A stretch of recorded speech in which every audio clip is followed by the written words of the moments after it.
Welcome to the Tom Ferry Show. I'm having a fascinating conversation with Mark Roberge. If you believe your business could become repeatable and scalable with or without you, you're going to love this show.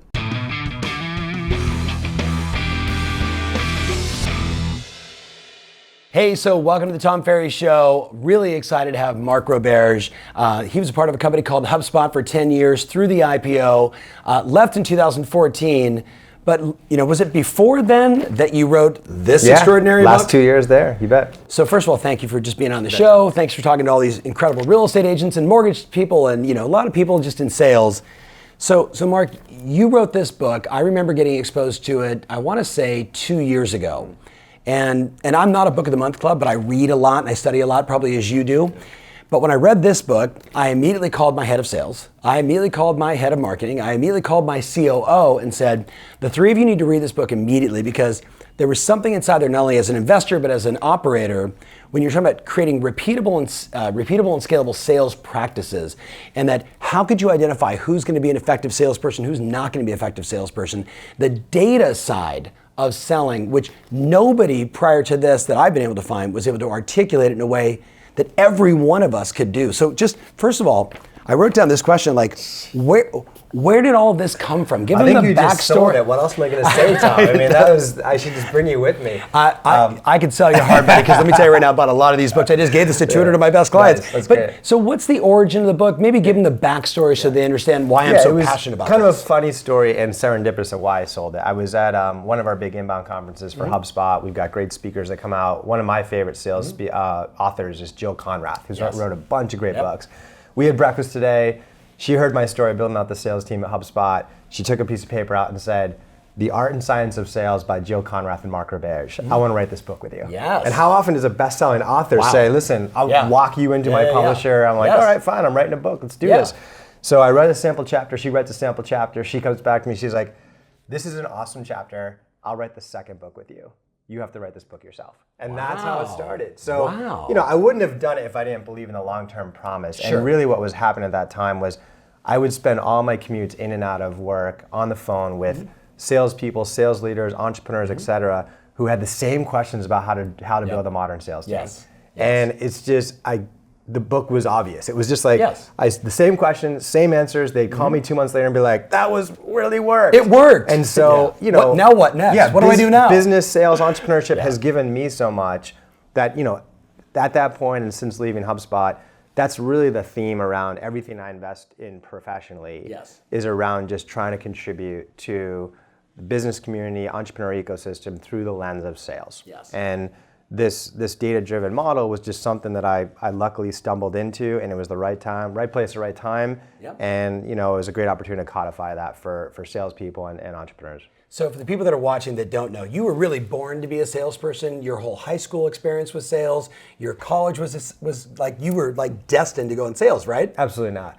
So I was that math geek. You got to give him that backstory, because I knew that. I was that math geek, and studied engineering, started my career writing code. Went to MIT. I mean, my whole. You don't get any more nerdier than that, right? It was quant data. That's how I looked at the world. And when I was tasked with this, this challenge of building out a sales team, I didn't lean into it to write a book 10 years later. I leaned into the data quant process because that's where I go when I'm uncomfortable.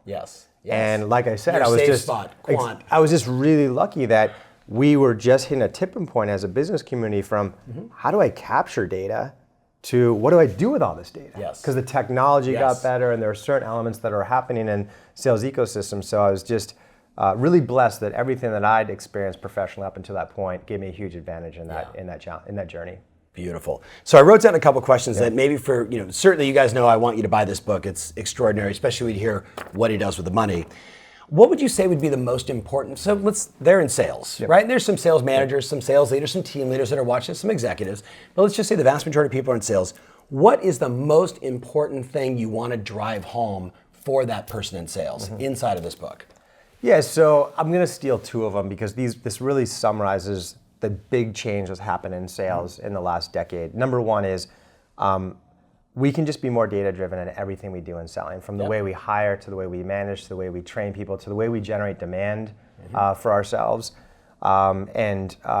you think about it, like when we compare sales to any other function, finance, marketing, engineering, et cetera, success and failure is highly quantifiable. Yes. It is so hard to look at an engineering team and be like, that right there is my best engineer by 12%. Yes. Impossible. Yeah. Sales can do it. Easy. So to He's not lean she's into the number data, one. right? To not lean into the data as we learn, especially as we scale, is a huge lost opportunity. So I know you said 2 points, Yeah. but I want to say, so what do you say to the person that's watching this?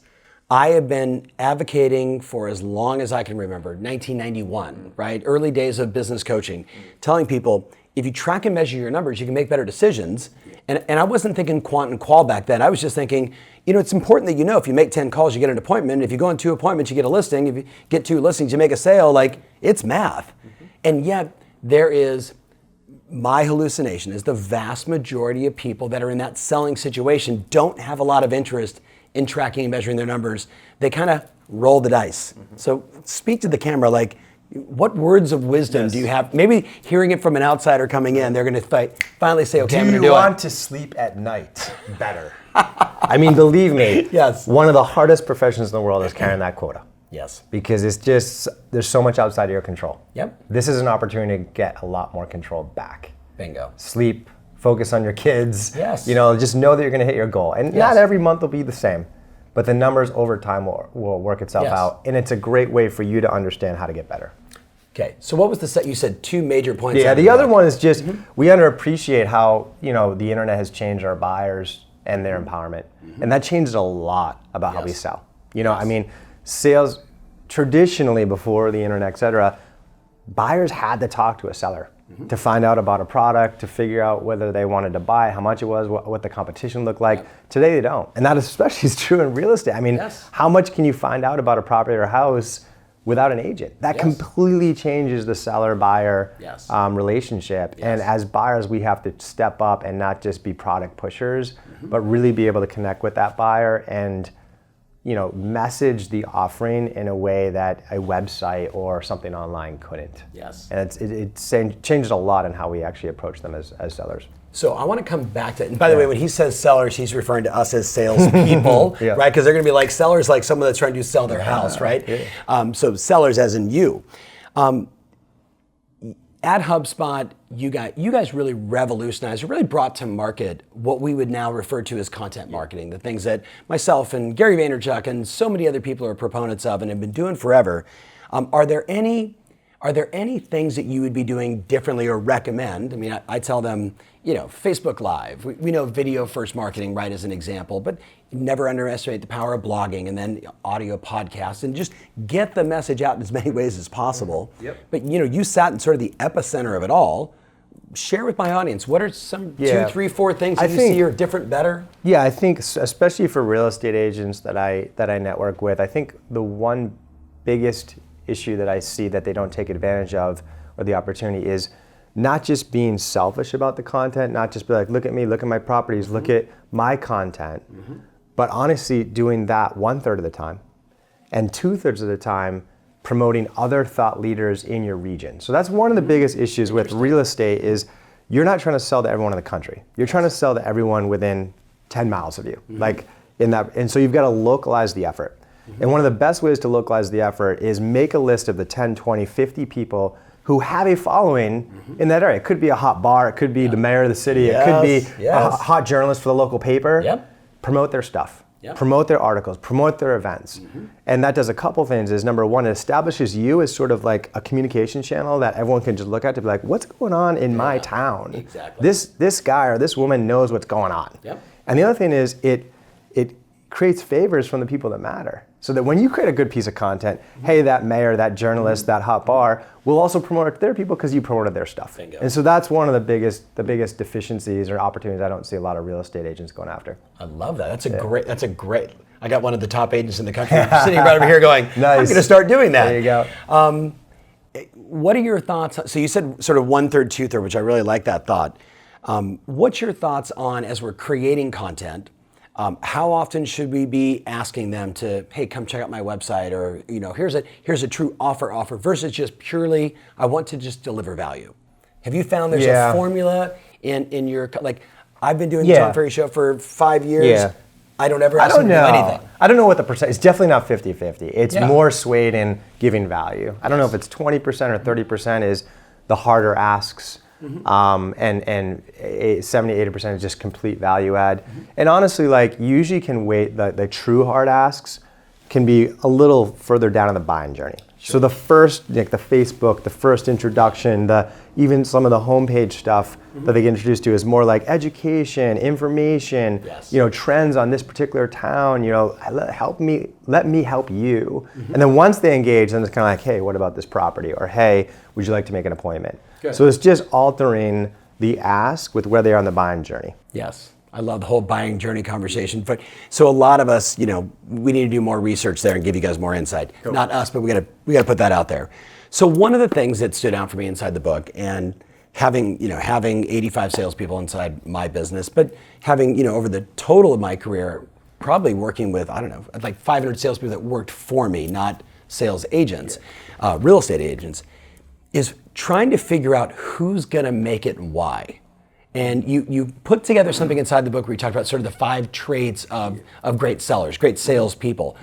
Share them, but maybe give them the backstory first. Yeah. Like you talked about hiring that top salesperson from another competing company, exactly. And he failed miserably, and then that was sort of the beginning of it. So share that story. Building out the team here, my first year on the job at HubSpot, I was hiring 1 rep a month, and I think it was the 8th hire, convince the number 1 seller of a big public company here in Boston. They had 800 salespeople. This person was number 1.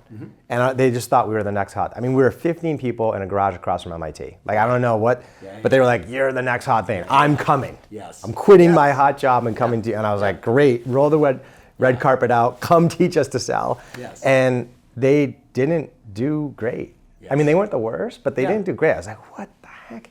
And I realized that you look at their sales context, selling for this big public company that was literally running Super Bowl ads. Yes. And it was like a 3-minute sell. And compare that to what we had, which is HubSpot. Who the heck is HubSpot? Inbound marketing. What the heck is that? Exactly. Create content to drive leads. How does that work? I mean, the type of sell was so different, and you can imagine the type of buyer would be different. Yes. And so as I look across a range of businesses, there is no unique answer to universal answer to like what's a great salesperson. It's what's a great salesperson for your context. Yes. And certainly that's real estate, but maybe that's New York versus Palm Beach versus Seattle, right? And so that was the big thing for me was I wanted to engineer my idea formula. And so I went through the process of, okay, what's unique about us? What are the skills and behaviors that might correlate? Let me define what those are. Let me craft an interview process to uncover those. And most importantly, let me iterate on that. Yes. So as I make 8 hires and they mature in the business for 10 months, why are the top sellers doing great and why are the bottom sellers struggling? And did I build that in the interview process as well? And that's what we don't do enough. So anyway, the 5 criteria were coachability, curiosity, prior success, intelligence, and work ethic. And the coachability is the one I see across many different contexts, and people don't lean into it. Yes. And that was my number 1 driver of a decision. How do you define coachability? I mean, I'm in the coaching space and I've led it forever, so I'm Two things is openness to coaching and ability to apply. Yes. Right, so I have some people who are like, not even open. Yeah. They're like, dude, I know how to sell, just give me the playbook. Yeah. There are people who are like, oh, they're eating everything up, and then they go to apply it and they just can't do it, and And then there are people who just eat it up and apply it, and those are the people I love. You build a system that works, you hire coachable people, it's a wonderful formula. I love it. Is there anything I'm not asking you that you think, because we're about to go talk to 200 of the most successful real estate teams in North America, they're gonna ask you a ton of questions. Is there anything that I'm not asking that you've been asked before that you want to just share with several thousand real estate professionals around the world? I don't think so. I mean, I would say, especially for those who are building your business, it's like, whatever your business is dependent on you is your blocker to scale. And so if you really want to grow a business... No, you need to say that again. Okay. Whatever like if you went on vacation for 2 months, whatever breaks is your blocker for scale. Yep. And so there's a lot of leaders who have an ego to them and they want to feel important because they're the best at that. You've got to figure out a way how to codify that, right? Yep. And so just think about that. If you really want to build a big business, ask yourself what does break at 2 months and try to codify that and teach it to someone, and you're going to be a rocket ship. Yeah. You might want to consider what breaks after 2 days or a week, right? Exactly. We talk about it's marketing and lead generation. It's all the things that The vast majority of real estate professionals, when they got into the business, Mark, no one said to them, there's like 15 things you're responsible for, and each one of them matter, and they all need to be done, and it's all up to you, good luck. No one said, gosh, you know what? You're a really great salesperson, you're great with people, you should hire an assistant. You know, you might want to use the in-house transaction coordinator that'll manage all the paperwork for you. They don't say that, they go, welcome to real estate, good luck. Exactly. Right? So when you talk about like finding the stopgap, finding the things that break after you're gone, really is going to resonate for a lot of people. You did something with this book that I thought was very cool. So I'm strongly recommending you go to Amazon, Barnes & Noble, wherever you want to go, find this book. The audio is really good as well. But like in my heart, why should they buy this book? Beyond the fact that they want to get more intelligent, what do you guys do? Yeah, like the big pattern is, I'm dedicating all my professional life to helping entrepreneurs and business leaders and sales professionals. There's an awesome organization that came out of San Francisco. They're in now 12 cities, including here in Boston, build.org. And what they do is they find the 3 or 4 toughest high schools, like, kids that are in a tough spot, likely to end up on this, the street, not graduate from school. They teach them entrepreneurship freshman year of high school, and they stick with them for 4 years. The graduation rate for the kids that go into that is 99% from high school, and 85% go to college, and they teach them entrepreneurship. So I couldn't think of a better organization to benefit. 100% of the proceeds go to help them. So thanks. That's beautiful. Thank you so much. I appreciate your time. Guys, take lots of notes, share some comments down below. Most importantly, buy this book. Think about the cause, and think about you and your business getting better. Thanks so much for watching. Hey, I'm Tom Ferry, and I want to say welcome to real estate. Now, there's a pretty good chance no one's told you there's an 87% failure rate every 5 years in this business, and there's only 2 factors. Agents don't have the tools, and they don't take the right action. I'm going to invite you to click the link below and get access to the tools so you can win in this business.